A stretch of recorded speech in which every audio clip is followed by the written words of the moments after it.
In 2016, 902 Man Up was founded to address violence among young Black males in Halifax, Nova Scotia, while also fostering community self empowerment, educational achievement, and economic opportunities. Today, I'm joined by the new Director of Youth and Community Engagement, Mr. Colter Simmonds. Thank you for being here today. Thanks for having me, Nicole. It's a pleasure. You're a fan favorite amongst the community, I see. I love it. So let's talk about this new role that you are now, I guess, part of the staff, one of the core staff at 902 Men Up. Can you tell us a little bit about, the mission, the envision behind 902 Men Up? Like you said, the mission and the vision is to address violence amongst young Black males in the community, but also to empower the community. It's a grassroots organization that, I'm enjoying my time so far being there because I get to be me. Yes. Working with my brothers and sisters within our community. So it's been exciting, and my role basically is to get out and engage the young people and the rest of the community in ways that we can better serve them and support them. Right. So tell us a little bit about you before we get into 902 Men Up, just because I know that you've done a lot for your community. You ran in a municipal election, a provincial election, sorry.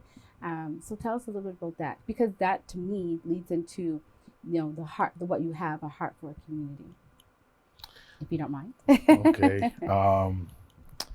Yeah, I took a stab at politics in 2021 after seeing and experiencing what our people in general go through, but more so here in our city and our province go through with decisions being made that don't always benefit us.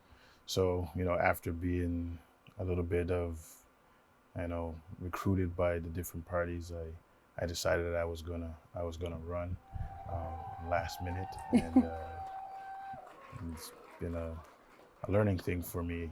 I didn't get the opportunity to win, but it's got me more engaged into the political process and how I can either help my community in politics or outside of politics. So it's been a journey. Yeah. Yeah.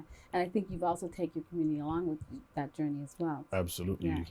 There's no way to I stand on the shoulders of those that came right. before me, so I got to be shoulders for those that come after me. Right. So I know that you also do coaching, which also plays into your role as community youth engagement. How will you transfer those skills into this job? It's about building a team. When you're coaching, getting people to see the one goal, coming with different views of how to get there, and getting them to come on board to support a path to reaching the goal together, bringing their skill sets, their ideas, and having everybody feel included in the ups and the downs of it, and basically just having an open mind to listen, because today's, when it comes to coaching, you have to listen. The young people have their opinions, they have their thoughts, so you have to hear them. So it's the same thing I would see as listening to constituents in the community to find out how I can best serve them, so we can win. Exactly. So when you're encouraging them to have a voice, then you have to listen to that voice when they start speaking up, right? Absolutely. Yeah, I would agree. So as your role in youth engagement, youth and community engagement, what is your goals and objectives for the community, the role you play? To start, I want to get out to the community to hear the community's voice and ideas of what they'd like to see and how we can move the community forward. As for the youth, it's the same thing. We got to start listening to them because it's their future that is at stake. So mainly I would say getting out and hearing from the community, letting them know that I'm here. I'm here to serve them. Similar to politics. And then we start to put plans in place to get our community where we want to go and where we should be. Okay, so how could the youth find you? Where's your office location? Office is located in the Kinney building. I don't know the exact Is it street 35? address. Is it 35 Wilfred Jackson Way? Way. Wilfred Jackson Way. In the community, everybody knows it's the old home. But we're upstairs on the second floor. Open door policy? Open door policy. Doors always closed, but all you got to do is knock. Yeah, I'm guessing you're working behind those closed doors. absolutely. Just trying to prepare for hitting the ground running once we fully launch what we're doing in the Preston community. Right, right. So is there a target youth? Is there an age category with these? Like what's your range? Um, I would say it's when I say community, it's everybody. Okay.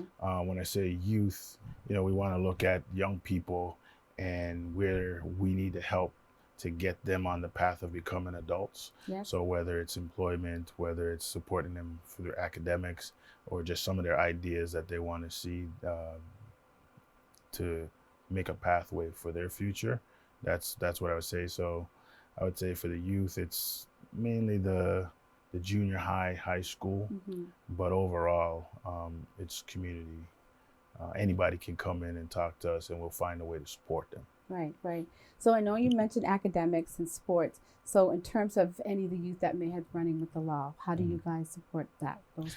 So we have support services, counseling services, help navigating through the system, Mm-hmm. whether it's a youth that's going into the system or a youth that's coming out of the system. We have staff in place to support them.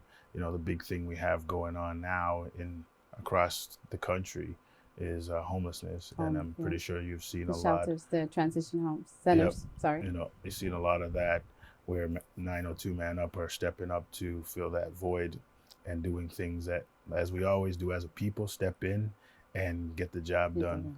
Mm-hmm. That's just our MO as a people, that you can count on us to do the I would say sometimes it's the dirty work that no one else wants to do, but it's the real work, it's the grassroots work that we're doing to serve our community. I often wonder and think, because again, before I think the preventative measures before they get into the system, or those mentorships to kind of help prevent them from getting into trouble in the 1st place. What do you guys have in place to kind of help with that?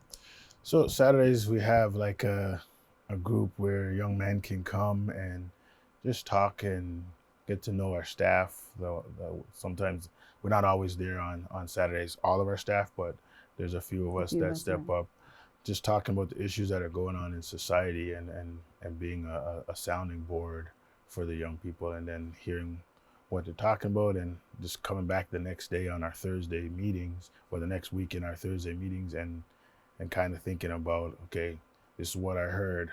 What do you think we have in place, or what can we put in place to support them? It's like I said, it's grassroots. It's once we hear something. So brainstorming conversations. Yeah, once we hear something or an issue in the community, it's like we immediately want to find a solution to support it.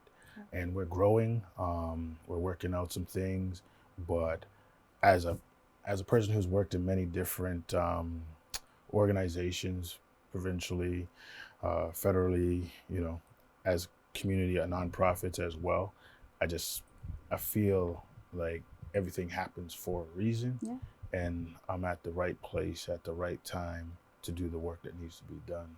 And we got a long way to go, but I think the philosophy, the people that we have, and the people we're going to bring on board, I think we're going to make a solid impact in our community. Yeah, and if I may say myself to you here right now, I think you're the right man for this job, for this role. I've seen you in action with the young people, and sometimes you can be a little corny with them, but sometimes you are straight with them, straight shooter, straight talker, and I think that's something that we miss. We kind of glaze over something. So I want to give you your props to you today for that, and taking them out and doing outings with them, right? Like just to hang out, right? When we grew up, we had lots of mentors. We had lots of people trying to, impart in us goodness and morals and spiritual grounding. Not so much today. What do you say about that? I think the world is busy. Yeah. I think everybody's trying to find a better way for themselves in their homes. So you don't have a lot of time to give out or to volunteer, because you got parents working, 2 jobs, and it's not as easy as it was before, where you had a community. The how to put it, the saying, it takes a village, right, was really in every way what was happening. Right. You know, grandmothers who maybe weren't no longer working, you know, you could leave your kids with them and go to work. And it's like when you needed a meal or anything like that, somebody Everybody was pitched in. pitched Yeah. in. Yeah. But now it's everybody's got to protect their own, and it's the I guess it's the byproduct of how society is going towards everything is, you know, individual cost of everything, all those things that we hear about, read about, Stressors. and Yeah. this makes it a lot more difficult to be giving the way we're supposed to be, if that makes sense. Yeah. Yeah. Um, tell me a little bit about your personal experience, because I'm sure that, you know, in order to understand what these kids are going through, you've been through something similar, I'm guessing. Like, just share what you're comfortable with. I'm good. I'm an example of someone who's overcame a lot, whether it was in the education system, growing up in a single parent home. So I get a lot of the things that some of the young people go through, but I also am aware that there's things that are new, Yes. that are different, like social media, those things I didn't have to experience. When I screwed up or made a mistake, you wouldn't see it all over social media. It wouldn't be text and Right. pictures taken or anything, you know. So some of those things like play on young people's self-esteem. Social media, the number of likes you have lowers your self-esteem. If you have a post, you have a page, or you post something and you expect, you know, you want a lot of people to like it and share it, and they don't. It's like it hits your inside, because it's like it was something that you were putting out there to the world, and nobody responded to it. So those are the things that the young people are dealing with. I laugh at myself because I just put up posts and I could care who sees it, who. It's the goal is if it could help somebody, then I'm good, you know. But that's because I don't worry about those things. But I'm old enough and mature, and I've come through my struggles already, you know. And every day you still have struggles to go through. But you know, I always say, don't just go through it, grow through it. Yes. And it's my message to the young people when I'm working with them, and it's like I'm on it. Like, you can sit here and complain all you want, but if you're gonna complain, that means you're in it. So grow Learn from it. and learn and keep it moving. Yeah. I think that's very poetic, you know, to grow from that place and not be stuck there. Just a lot of people are stuck in places. I want to ask you about how do you support, what coping mechanisms that you have in place for all the death and loss and trauma that comes with that with some of our young men, because they're always told to be men, don't cry and show no emotion, but you're losing friends, you're losing loved ones. You know, have you been dealing with any of that in the community? Because there've been so many. It's been a lot of loss. It's not something, and understand that you get over right away. Yeah. I understand like different people grieve in different ways. You know, it always hurt when I lose the young men that I've been involved with and supported, and you know, for different reasons they're taken out of this world prematurely, by another young man that's struggling in their life. But for me, like it was like understand that it's going to get worse before it gets better, and take time for myself. I find myself when I go to shower every now and then, I just allow myself to cry. It's been a lot harder since I lost my mother. I find whenever I see loss, it really affects me, where tears just start coming down, and I just can't stop. So I don't try to stop it. I just allow it to happen. And I got big, broad shoulders, but I understand in order to have these big, broad shoulders for others to stand on, that I gotta allow myself to have my moment and have feelings. Yeah. Those are real emotions as well, right? So yeah, thank you for being real. That's what they call the real man. Okay, so what do you envision, or how do you envision 902 Man Up making a tangible impact on the clients or the young Black men in the community? And we talk about it a lot in the office when we're all on Thursdays there. It's grassroots. You know, when you try to get involved and get support in different organizations, there's a lot of red tape that you have to go through. And I'm sure there's some that we got to go through. Yeah. But when it comes to supporting a person, we're all on the same page as to say, forget the red tape. Let's get the supports in place to support this person, Yes. and then we'll deal with whatever Okay. comes after. And that's the personality that I have. It fits well with the founders and the mandate. leaders of Man Up, and they pride themselves, and we pride ourselves on being grassroots. And like I said, it's going to be hard for people to understand it. Yes. But it's what's needed. Right. So, because you're addressing immediate needs, Yep. right? And sometimes it doesn't look the same for other people, but as long as you're meeting that need, because then they can cope. If you're hungry or if you're without a home, you're not thinking straight anyway. You're just looking for your immediate needs to be met and Yep. somebody to give a care of what that need is and how do we get this solved, right? I mean, I'm speaking for you. I'm sorry, but that's what I'm hearing. Yeah, that's what it's been since I've been there. You know, I've seen like step up and really just help individuals because they're needed. And the great thing about it for me, and I'm seeing it, is that it doesn't matter if you're black or white. Whoever comes through the door You're helping. wants support. You know, we know what our mandate is and all of those things, but we're a community organization supporting the community. And that's because we've been turned away. All of us have experiences in our office that have been, turned away. We've been, I don't want to get into all of that stuff, but we've had our challenges with the mainstream system, and we're able to understand and support those that need someone who understands. If it makes sense. Excellent. I'm glad to hear that. So you guys have an event coming up. Tell us a little bit about this event. Well, tell us a lot about the event and let the people know what they can expect and the details about this event. Afrocentric, man. What you're gonna see is, we get down, we got food, we got performances, we got the drum, follow the drum.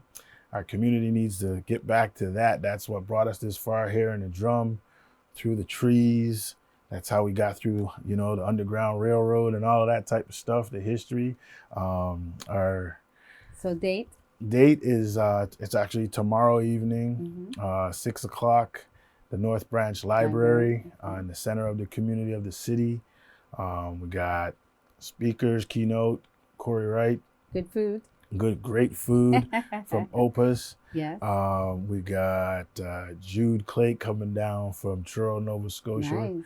We got a presentation that's PowerPoint that we're going to continue to add different names as they come to us. We just started to add them as we come to but we want other people to share those names so we can create a list of Black men that have shown resilience over the years, like William Hall did, who we honored last week on Heritage Day and Family Day.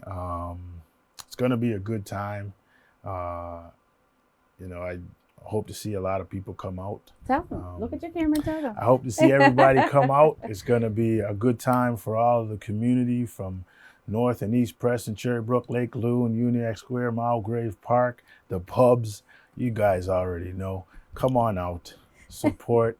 It's opportunity for us to grow as a people, as a community. And it's not just for men. It's for women, men, because basically without, the women that are beside us, that brought us into this world, nothing's happening. We need each other.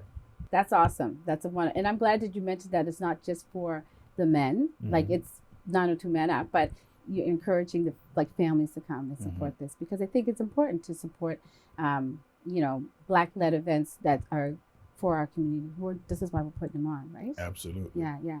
I do, before we're almost wrapping up, but I wanted to ask you about experiences in terms of, you mentioned some of the challenges that you personally have gone through, but some of the challenges that you find that a lot of these young men are facing in the community, and, how do they overcome those? Man, for me, it was being misunderstood, a lot of passion a lot of anger, just not understanding myself. Once I started to understand myself, my life started to get a lot better. But if I'd say like some of the issues that I went through for young men to understand that other young men are going through the same thing, like education system didn't see me as somebody that was going to make it. But as you've heard and as you've seen, I was running for to be an elected official. Colter Simmonds from North Preston and East Preston, Nova Scotia. Wow. You know, those who know my past, you know my present now. So if I can do it, you can do it. So put the guns down, start believing in yourself, in your family, and your community, and make your community and your family proud. You are more than just a statistic. I'm proof of that. Well said. I don't know where to go with that, but that's well said, and I applaud you for that. Thank you. That was a big words. I do have one final question. Looking ahead at your aspirations for 902 Man Up, how do you hope to see the organization grow and evolve in the years to come? Man, we're everywhere. I want to be everywhere, supporting our, Black and Indigenous Black communities across the province, in every aspect of their lives. It's a lofty goal, but we ain't supposed to be here. Our executives said it, and it just resonated with me. We ain't supposed to be here. Whether it's Marcus James, Heater Campbell, Colter Simmonds, 902 Man Up, the Black community of Nova Scotia, we ain't supposed to be here, but we still here. We're resilient. And so my final question is, in terms of the theme for this year, Black Heritage Month, our smiles, our joy, our resilience, what does that, when you hear that theme title, what does that bring up in you, arouse in you? What does that bring forth for you? It just says what's actually happening in our community right now. There's so many people that I know are hurting, but they're still smiling, thriving, and you forgot excellence. Excellent. Black excellence. Right. This month, they're just showcasing it. But like I've heard multiple times this month, and I've said multiple times this month, Black history, Black excellence is every day. Yeah, it's our whole lives. 365, 66. That's who we are. We're Black all day, every day, right? And so James Brown said it perfectly. What do you say? I'm bad. I'm black and I'm proud. I'm bad. No. Okay. But anyway, that was, thanks for the joy. Thanks for the laugh. But yes, you said it perfectly well. The resilience and standing here and still pushing forth and taking people with us, right? Like, I think that's a testament of who we are, right? Not just as an individual, but as a community. So thank you for being on the show today, right? Thanks for having me. Would you love to come back again? Absolutely. Okay. So after the event, you can tell us how it went, and we can talk more and what that looks like for the future initiatives of 902 Man Up. For sure. Yes, I love it. I've been talking to Mr. Colter Simmonds, the Director of Youth and Community Engagement at 902 Man Up. We encourage you to learn more about their work and consider supporting their efforts. If you haven't already, remember to subscribe to our channel and to click the bell icon and receive notifications whenever we post new content. Feel free to email us about any upcoming events or activities you'd like to share with the community. I'm Nicole Johnson, and until next time, see you soon.